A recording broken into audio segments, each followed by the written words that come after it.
From Connecticut Public Radio in Hartford, this is Audacious. I'm Kyone Wolf. There are so many ways to teach. Lecturing in front of a classroom? Great. A more hands-on approach? Awesome. But there is another way to teach, through performance, where you fully embody the lived experience of a character. Later in the show, you'll meet a man who plays medical patients for doctors in training. But first, meet Azie Dungey. Azie is a comedy writer who's written for shows like Unbreakable Kimmy Schmidt, Girls, Five Eva, and the rebooted Night Court. But before her writing career, she was acting at Mount Vernon, the historical home of George and Martha Washington. Azie was a character interpreter at the Living History Museum there, playing Caroline Branham, a Black woman enslaved by the country's first president and his wife. Now, the idea of a Black woman in 21st century America schooling folks, especially white folks, about what it was like to be enslaved centuries ago, well, that seemed like a lot for Azie. I started out by asking her, how did she learn more about Caroline? And how did she get into character? You know, not a lot is written about her, but because she was Mrs. Washington's personal maid, there's some things that we know about her. And also, George Washington kept kind of meticulous records about his enslaved people. At this time in history, most people, even though it wasn't legal for slaves to get married, most masters or whatever, most slave owners did recognize marriages. So he had lists that included family groups. And we know that she was married to a man who was rented. He was a horseler, so he took care of the horses. And she had they had 6 children together. My job for the first month and a half was just to do research. Because at the time, not only was I portraying Caroline Branham, I was kind of standing in for 319 slaves. So I had to learn everything I could about how the plantation was run, individual stories as if I knew these people, and what their personalities might be like, what their family arrangements were and how the farm was run, things about Virginia at the time. And then I had to learn everything about Mrs. Washington and George Washington, which was kind of the least of my interest, honestly. But most of my questions would be about them. So most people, that's what they came. They didn't really come to learn about enslaved people. So, and my job was to teach the history. So I had to learn a lot. So I would say I took about a month where I was just in the library. And then, kind of formulating what I thought Caroline would be like based on who knows what, based on a lot of things. I'd really love to hear you talk about what it felt like for you to play this role, because when we came up with the idea for the show and Khalil, our producer, found you and gave me a rundown of what you had done, there was an inner sort of recoiling on your behalf, which of course I don't have necessarily the right to do, but it feels so heavy, and it feels like there were probably a lot of facets to this work that you had to deal with that I'd like to hear more about. Yeah, I would say emotionally learning what I was learning about that time was often very heavy. I feel like I was starting to get a little bit of PTSD. I'd be on the subway and a large white man would sit next to me and I would get scared. And then I'm like, oh, he's like an old man. He's reading his newspaper. He's not gonna, but there was something about, having to place yourself in that time that was very psychologically difficult. I learned about things like, for example, one major way of disciplining enslaved people was there was something called pickling, where they would whip them and then, be concerned about the wounds getting infected. And so they would douse them in vinegar water. It was called pickling. And I was just like, how can you do that to another human being? I understand the depths of human cruelty. They'll never really, in many different facets of life, I won't understand. So there was that to it. But then there was also an incredible, like for me, I was very excited to do it because I was like, it's a privilege to like learn about a person and to be able to share her life. Somebody who in her life did not probably think she was very important, whose contributions to the forming of an entire country would never be respected. I mean, George Washington could never have, those men, could never have done any sort of revolution if people weren't at home making sure that they could make the money that sustained them. Enslaved people, they raised the rations, they made the clothes that the soldiers wore, they were on the battlefield. We don't think about any of those things when we think about the revolution and how America was founded.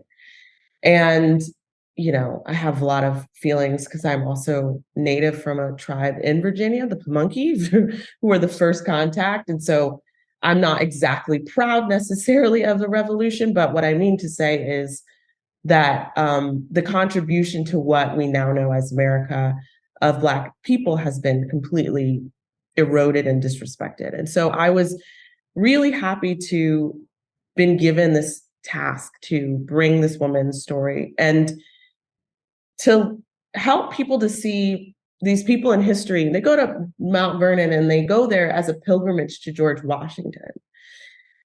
They see themselves in whiteness. That's what they come to do. They come to worship whiteness in a way.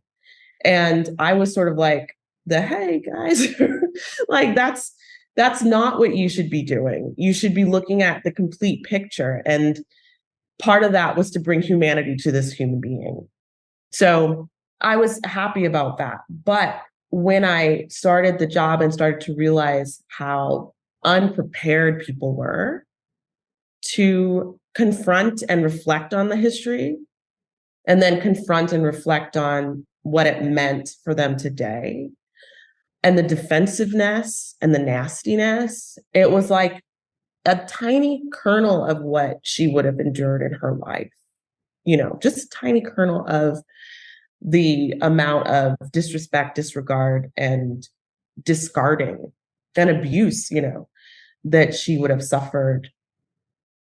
But yeah, on a day-to-day basis, it was like, I'm putting on my corset and it's like putting on a shield. What is that? What is it called? Like a breastplate? Breastplate, yeah, like getting ready to go out there and see like what horrors will I face today. And she probably felt very similarly in a different way. I'd love to hear about some of the questions you got, because these questions are so utterly revealing about what the people who are visiting presume, what they maybe want to hear. What are some questions in any direction that really stand out to you? One of the worst days was when a couple from South Carolina, I know they were from South Carolina because they told me that. I think I was walking to go on a break. So I was kind of determinedly walking. And the man in the couple is a large man, and he grabbed me and he said, we want to see where you're branded. And I was like, so caught off guard. I was like, what? And they started laughing. And I said, we don't have brands at this plantation. We haven't been branded. I know what you mean, but we don't, because that's true. They weren't branded. I don't even know if that was a customary practice in Virginia at the time. I don't know. But he said, well, I'm from South Carolina. We're from South Carolina, and they branded them down there. And I had at this point gotten away from his physical touch, but I was so unnerved that I told my boss, and he was like, you can have the rest of the day to just watch TV. Let me. It's a good boss. So he was like, I want you to keep getting money, so I don't want you to leave, but you can watch TV. Yeah, and I didn't work for the rest of the day. There were also baffling questions where it was just like, wow, you really don't see me as a person. So we had times in the day where I would be sitting in the greenhouse and people could come in. And my name was, I said, it would like say an hour with Caroline Branham or something on the door. And people would come in and they'd sit and I would just be talking like and answering questions, but kind of had like a flow of kind of a monologue. And I was talking about my hours. And I said, I work from sun up to sun. Well, I said that the field slaves work from sun up to sundown, but house servants, we have different hours. We work before the sunrise and we usually work well until after the sunrise. And then I said that I usually go to bed around midnight or something like that. And I usually get the response of, oh no, like that's too much work. But this woman decided that wasn't enough. She was like, oh no. And I, of course, thought, yeah, it's a hard life. And then she's like, well, what's Mrs. Washington going to do if she needs something in the middle of the night? And I was just like, I'm sorry. I'm sorry, huh? And she's like, what if she needs something? I said, well, what would she need in the middle of the night? She said, I don't know. Maybe she wants a cup of tea. And I said, well, if you want a cup of tea in the middle of the night, what do you do? And she said, I get up and get it. And I said, well, Mrs. Washington also has two legs. If she really wants a cup of tea in the middle of the night. But it was so like, no matter what their circumstances were in life, who they were, what they always associated themselves with the Washingtons and with what they thought what they deserved, as white people. And the empathy for me was like third on the list. I'm sitting there assuming that she would have like a solidarity with me or like an empathy for my situation. But no, she's still thinking like, oh no, Mrs. Washington, like she needs a slave 24/7. I even mentioned that when Mrs. Washington is sick, I sleep on the floor next to her bed to try to again let her know like this is not normal or okay. And she didn't get it. I will also say that there was something that happened quite a bit that I see still as a problem in the way we talk about slave history. And that was this idea that enslaved people got room and board. So there was a man who was a teacher, was a history teacher, I'm assuming, who had brought his class. And there were a lot of very well-to-do schools in Virginia and Maryland and DC in that area. And they must have been third or fourth grade, maybe fifth. And he brought them to one of the slave quarters where I happened to be standing. And he asked me, do you live in this? And I said, no, my husband and I have a cabin. So we don't live in this barrack kind of style housing. And he was like, you see, she's given housing. That's what he was teaching the students. And I said, no, I was not given housing. My husband and I built our cabin. Said slaves built these barracks as well. And so he says, well, where'd you get the wood? And I said, the forest? And he was like, but it's your master's forest. So he let you have that wood. And I just like, what? The mental gymnastics of trying to make the system right was beyond me. Like, and he was teaching students and I had to say, no, we grow our own food. We build our own homes. This isn't Yale. We're not getting, we're not getting room and board. We're not going to cafeteria 3 times a day. Like, it's wild. I will say that some of my best questions, like good questions, were from kids, because kids don't come to this with any political ideas. They don't come to it with any defensiveness or retaliation. They come to it as that's something that happened. It had nothing to do with me, and I'm going to learn about it. And the empathy factor that I was saying is missing for a lot of white adults was not missing for children at all. And so they were so delightful. And I got some of the best questions. And one was from a little girl who must have been 8 or 9 years old. And she was a little blonde girl. She was so cute. And I had given, this sort of monologue about my life. And then she goes, I know Mrs. Washington likes you, but do you think she respects you?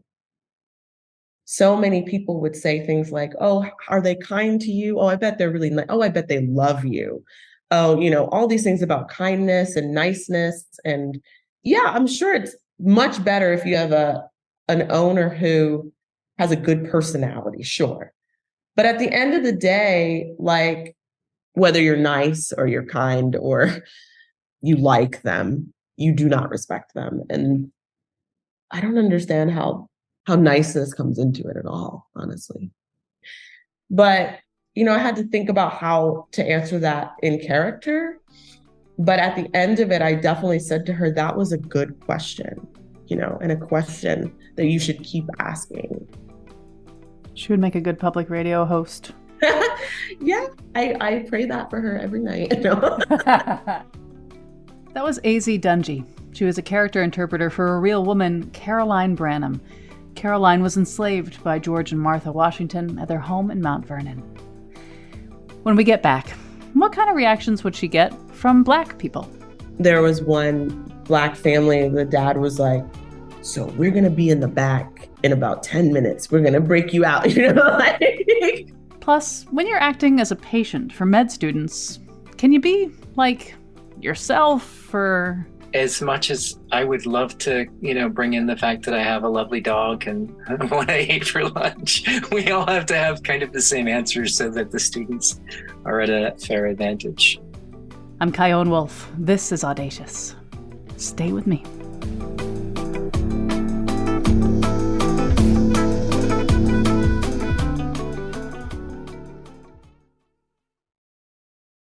This is Audacious. I'm Kyone Wolf.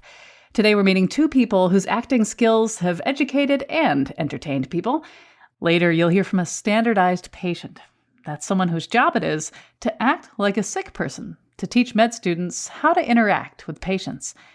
But now we're learning about Azie Dungey's experience playing Caroline Branham. Caroline was a Black woman enslaved at Mount Vernon by George and Martha Washington. Now, back in 2010, Azie would act as Caroline for visitors to the History Museum inside Washington's house. She would answer all sorts of questions about what life was like for the historical figure. And that experience later inspired Azie's web series, Ask a Slave. In it, she took some creative liberties and changed her character's name to Lizzie May. In that series, Azie featured actual questions she got from her time at Mount Vernon.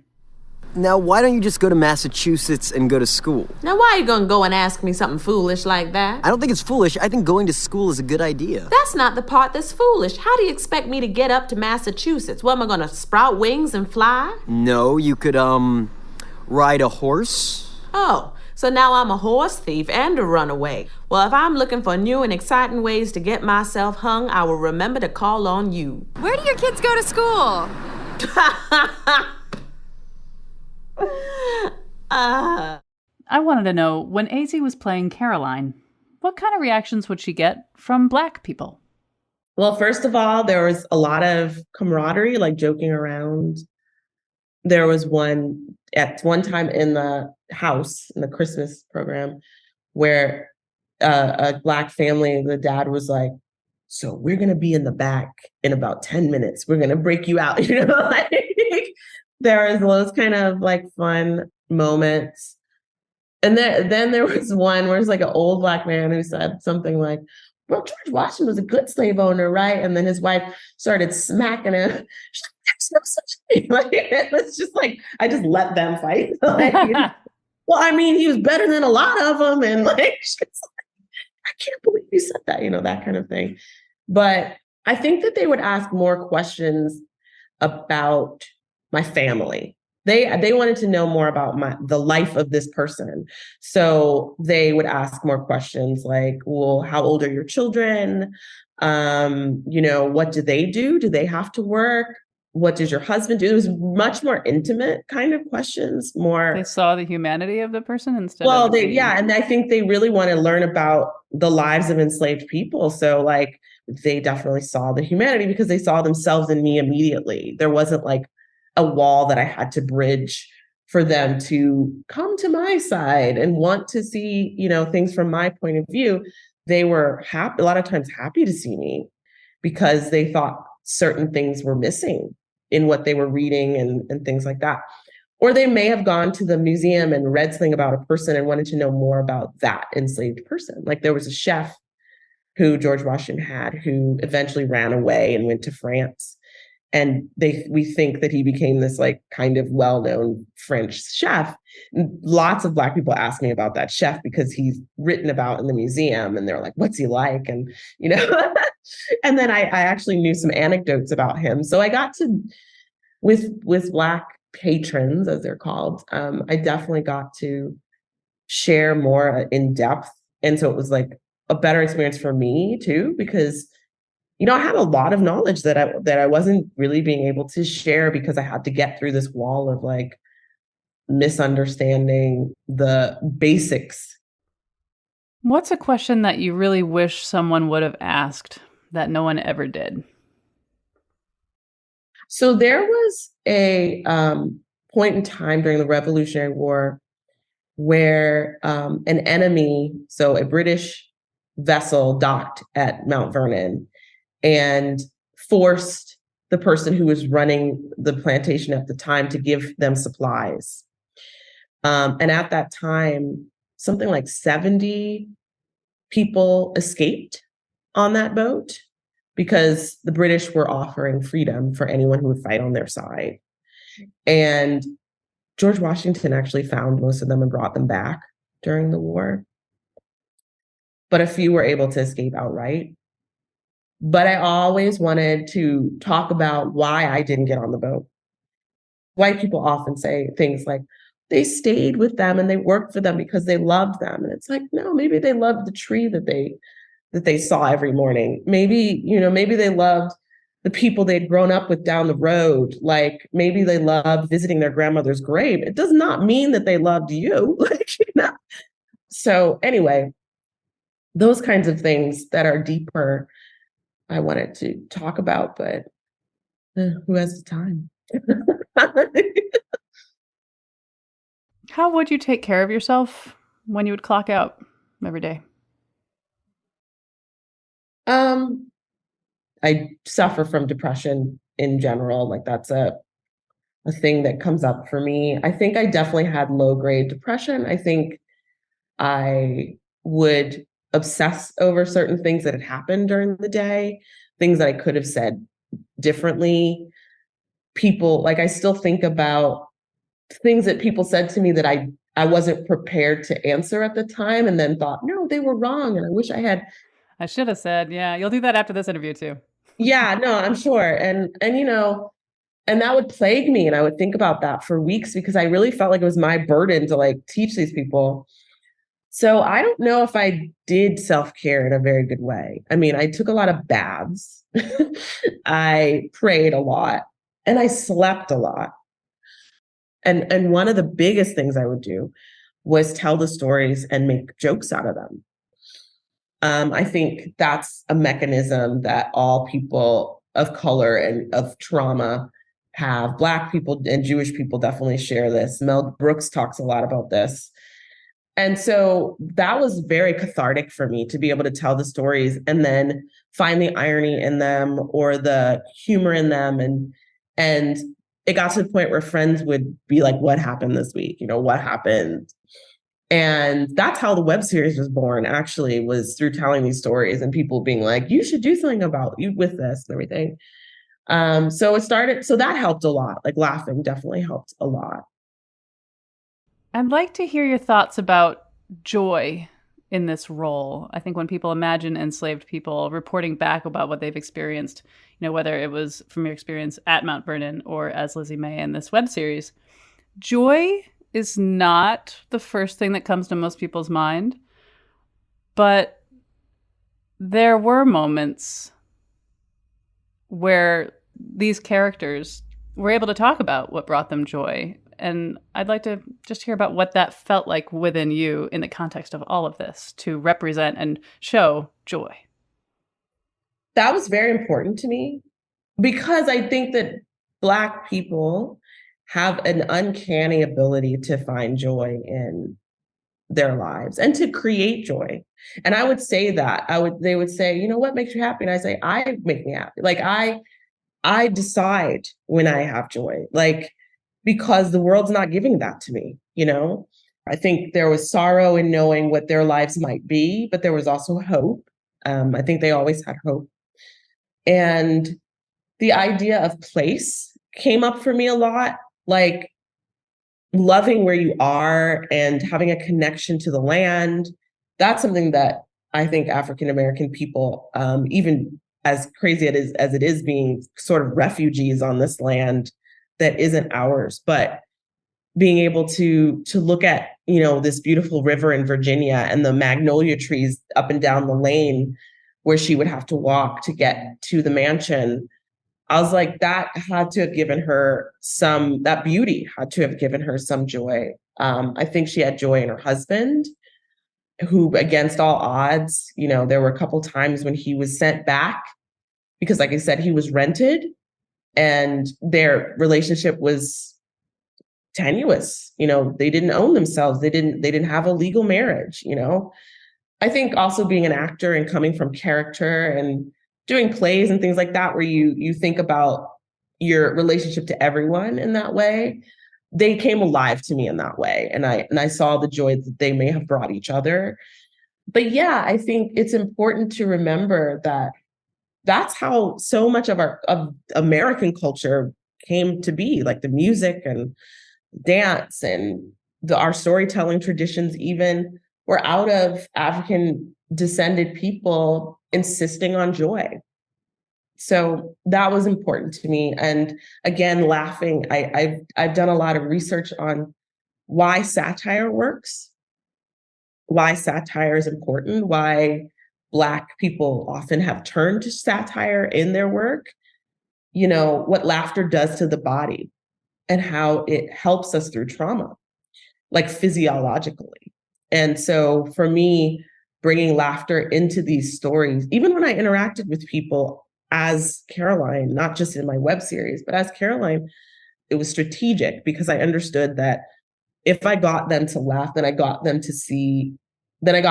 to, for a moment even, to join me in my point of view on something.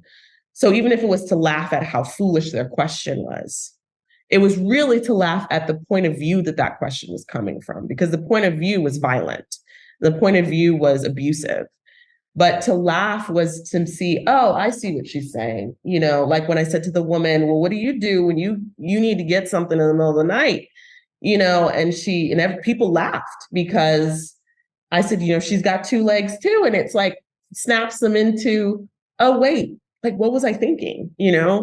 And so there's power in laughter when it comes to my body letting go of trauma and Black people letting go of trauma and soothing, self-soothing, and also finding community through laughter. But then there's also a part of laughter that is very strategic. I know that even though you interpreted for Caroline Branham for a long time, that you ultimately are taking your best guess at what you know and what maybe she would have said or felt or responded. You were playing a role, albeit an educated role. What do you think Caroline would say about the state of Black people in the United States today? That is a crazy question. I'm going to just tell you right now, that's insane. Thank you very much. I think she clearly should be happy about a lot of it. She would definitely see a tremendous amount of progress. I think she'd have sorrow about how disconnected we are from land. And I think it goes all the way back to Africa, because African people, when they got to this continent, were some of the best agriculturalists, which is why the colony of Virginia even survived. And I think she would have some sorrow about that loss of community and culture that came from living in a place where you are working with the land and be able to have security and a secure family and things like that. But I think on the other hand, she would be really incredibly happy with, obviously, the changes that we've had a Black president. Like that would be probably, I thought about that at the time, like she would be like, what? Like, like that would be, she was alive when there wasn't a president, so, and her owner was the first one. So the fact that a president could have been Black, I put that in my web series where Lizzie May asks the little boy playing her son, like, what do you want to be when you grow up? And she's encouraging, like, what about a carpenter? What about a blacksmith? Which is like, he's like, no, I'm going to be the president. And she's just like, well, that's crazy, So I think that would be extraordinary to her. Well, Azie Dungey, thank you so much for talking with me. Thank you for having me. It's been wonderful. After the break, what happens when a standardized patient acts a little too well in a hospital setting? All of a sudden, boom, and everything went black. And I woke up with 15 faces looking like down at me. And I fainted. I'm Chion Wolf. This is Audacious. Stay tuned.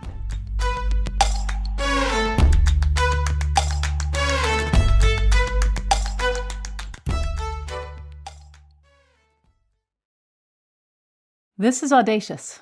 I'm Chion Wolf. Cory Scott works as a standardized patient at the University of Massachusetts Chan Medical School in Worcester. Now, when he tells people about that, some of them think about this clip from Seinfeld. And are you experiencing any discomfort? Just a little burning during urination. Okay. Any other pain? The haunting memories of lost love. May I? Lights. Our eyes met across the crowded hat store. I, a customer, and she, a coquettish haberdasher. Oh, I pursued, and she withdrew, and then she pursued, and I withdrew, and so we danced. And I burned for her, much like the burning during urination that I would experience soon afterwards. Gonorrhea! Gonorrhea! From Seinfeld. Okay, that is pretty funny, but standardized patients don't get as much wiggle room to improvise as Kramer did. They have to follow a pretty rigid script, whether they're a patient with a skin condition, abdominal pains, or a chronic disease. But they do get maybe a little bit of room to react organically in character. Cory Scott has been doing this job for 25 years.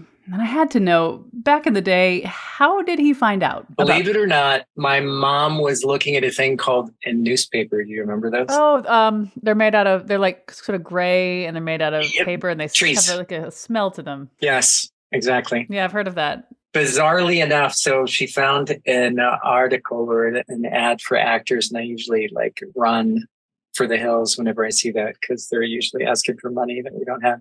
But it was a actual job. Will you walk me through a normal day doing this kind of work? Do you wake up in the morning and get an email with here's who you're going to be today? How does it work? We're given a case file and kind of a breakdown of what the character's all about. That particular case file you could have worked on prior years before, so you have a review of who you are. And you make sure that you have a lovely gown and some slippers. And we close the door and become this person. And hopefully it's a moment-to-moment thing with the medical school student. And hopefully they're taking a breath, we're taking a breath, and going through this process of figuring out who we are. And hopefully they're, finding a solution. Or not a solution. I think it's more of a journey. It's going through the process to see that they are reacting to us in a proper manner and that we're reacting to them. Hopefully it's a collaborative feel and that the patient has a voice as well as them and putting it all together and making it a positive experience for them. Will you give me an example of a role you played that was particularly memorable? Oh boy. Yeah, I'm going to have to bring it to the pandemic. Can't get into crazy specifics because it's classified information.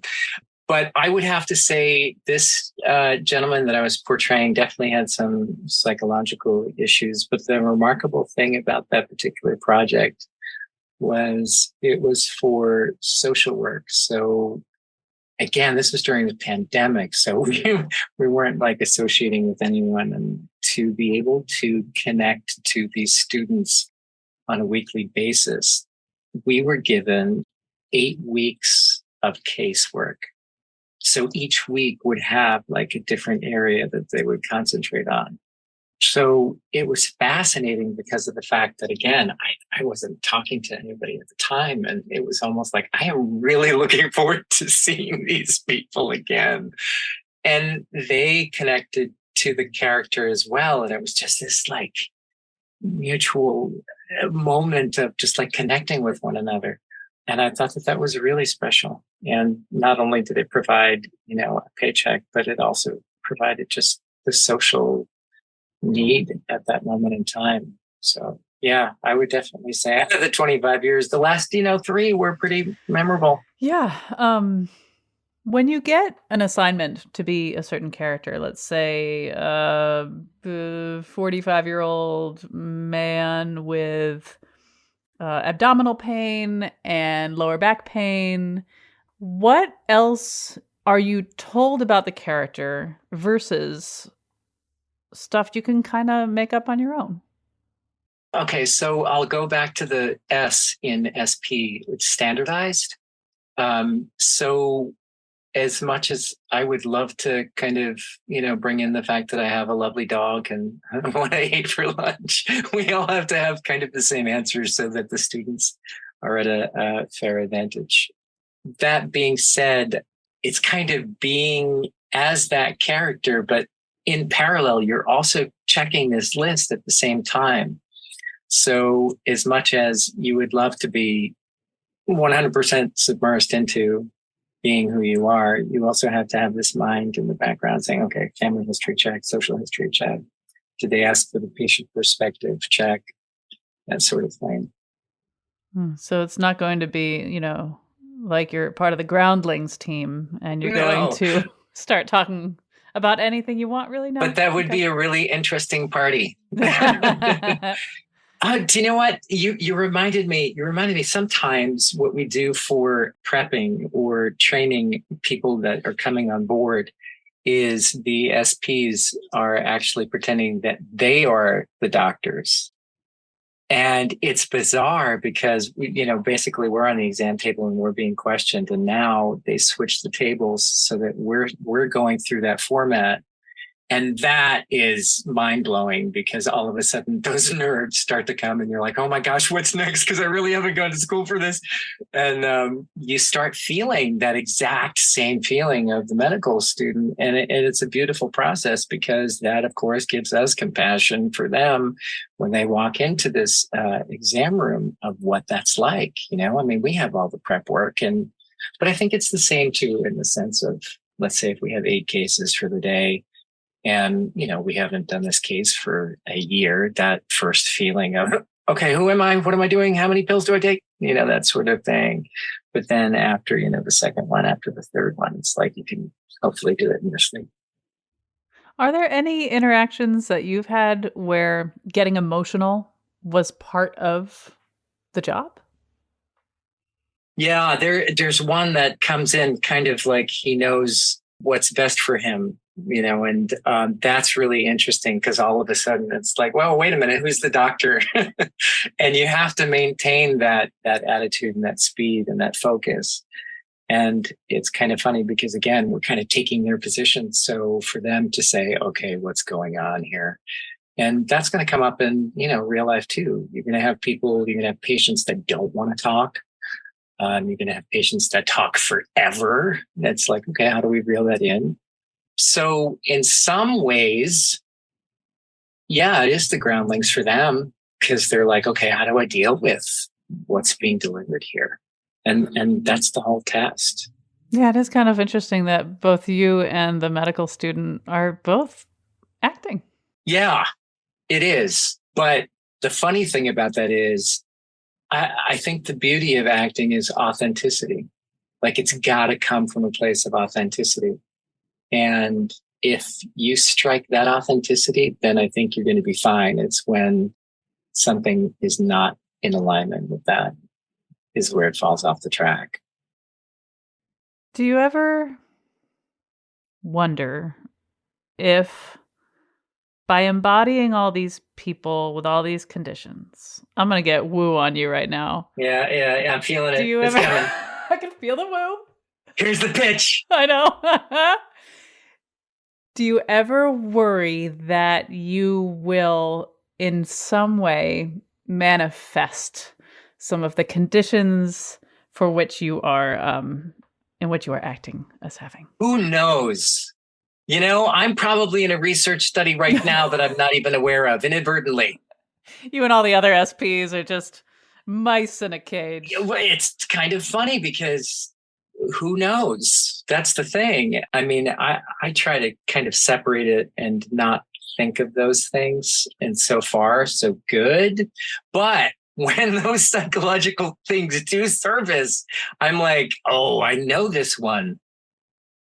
So wait, has there ever been a time where you started having symptoms in which you were familiar with because of this work? Oh, most certainly. But I it's probably, it's almost like saying, okay, it's a cough and I know where that's coming from. That's coming from my diaphragm. It's knowledge. And it's kind of funny because it's like, I probably could be a doctor at this point. Does it ever kind of give you pause about maybe I could just leap into medical school? I am more than willing to wait for those scholarships to come. It makes sense because at least we have this, foundation. We're not starting from ground zero. We have a lot of knowledge that goes on after doing this for a while. So in the 25 years that you've been doing this, have you ever needed urgent help from a doctor? Oh my gosh. Okay. So you just reminded me of this case. Thank you. So we were doing some dermatological stuff. They were putting some like crazy moles on me. And it was the most bizarre thing because I think there was like maybe, I want to say 15 students. And the nature of dermatology is like you're actually looking at them like really intently to find out, what this is all about. But my problem is I had like 15 people all at the same time looking at this saying, okay, all right, this is cancerous or whatever the case may have been. And it was almost like I was in the center on a chair and I felt this like sensation that I've never felt before. Like this fountain was coming up or something. And all of a sudden, boom, and everything went black. And I woke up with 15 faces looking like down at me and I fainted. Now, I'm in the medical school. I'm in the gown. And they were like, all right, we need to call to get you like looked at. And I'm like, I just fainted. Like, I think it was because just everybody was like looking at all these things on my body at the same time. So the ambulance or the EMT person comes in and he couldn't understand why I was in the gown already. I went to the ER and it was like horrible because it was, it was very busy and I was seeing people like not in a good frame. And I was just like, this is going to be on a radio interview very soon. So were you able to advocate for yourself maybe a little more effectively than had you not had this job? That's funny too, because sometimes like, okay, so my PCP had retired. And so I got a new doctor and he's like, oh, so what do you do for work? And I was like, okay, I'm a scandalized patient. I described what the job was. And that's funny because all of a sudden they're like, is this guy a narc? Like, yeah, they're on their best behavior. They're like giving you the best service in the world. But then it's funny because if you have all these problems wrong with you, they start asking questions like, so in your 25 years experience being an SP, is it possible that you're just, creating all these sicknesses in your head? A mirror looking into a mirror, looking into a mirror, looking into. If you could snag a role playing a patient on any popular television program or movie, what would make your mouth salivate? Which hopefully is not a condition in which you need help for. Okay, so here's something bizarre. I'm an actor and I really should be like watching what's out there, but I think I've kind of in my old age have gone away from the TV. So if I would have to bring something up from the 70s or something, and that's just going to confuse everybody listening to this right now. I would like you to go back to, 1995, Juliana Margulies in ER. Yeah. Remember? And she was going to date George Clooney, and I remember I was so mad because I had a big crush on her and I didn't know why she would want him and not me, even though she didn't know I existed. Another condition I could probably use some help with. I think, I think I would go back to the 80s and be on GH. How's that? General Hospital? Heck yeah. For those who do not know what a soap opera is, no. General Hospital, the soap opera. That was the heyday where we were all coming home from school glued to our televisions. Yeah. Or if you weren't going to school, when I would be sick from school, it would be Price is Right and SpaghettiOs. I think that is a heck of a lot safer because I'm thinking the stuff that I watched on those soaps probably wasn't a good idea for a trajectory in life. It seems like everything worked out for you, though. So over 25 years, is there anything you would have done differently with this work? Gosh, that question just brings this like bubbling up inside of me. That's hard. It's not an easy industry at all when it comes to jobs, finding the next one. And, maybe even something that's pretty intense when it comes to emotions, because I was thinking about, somebody that's booked on, I don't know, Law and Order where terrible things are happening all the time. And it's like your body can't tell the difference between what's real and what's not. So it's going back to your question earlier. It's like, okay, did you just shave off 7 years of your life because you're pretending with a gun? You don't know. And I think what's challenging is emotion. Like I can access that emotion because that's what we're taught to do. But then when it comes to real life and those emotions start flying, you're like, okay, wait a minute, I've got to regulate these because if I don't, I'm going to be in trouble. How do you regulate them? You're going to have to talk to me in another 2 years. And, when I got that figured out, I'll let you know. Thanks. Well, I've asked everything I planned on. Is there anything I left out or you want to make sure you say before we go? My favorite Jack Handey quote, as I bit into the luscious nectarine and its luscious juices trickled down my chin, I realized it wasn't a nectarine after all, but a human head. Is that awful? It's totally awful. And I really should not end it like this. No, I think that was perfect. Cory Scott, thank you so much for talking with me. Thank you for the invite. I appreciate you. This gig. Audacious is always lovingly produced by Khalil Rahman, Jessica Severin DeMartinez, Meg Fitzgerald, Robin Doyon Aitken, Meg Dalton, and Katie Tolarski at Connecticut Public Radio in Hartford. Speaking of acting like other people, we've got another episode you might like featuring two masters of impressions, Mary Elizabeth Kelly and Dean Edwards from SNL. And we've got a couple episodes devoted to life behind the screens of your favorite TV shows and movies. You'll hear from the costume designer for Schitt's Creek on her favorite Moira Rose wig. And there's my conversation with a woman who's an intimacy coordinator. You'll find out how she makes sex scenes safer, emotionally and physically. You will be so glad you subscribed wherever you get your podcasts, and you can find all of our episodes at ctpublic.org/audacious. Please stay in touch with me on the socials at Chion Wolf, and you can always send an email to audacious@ctpublic.org.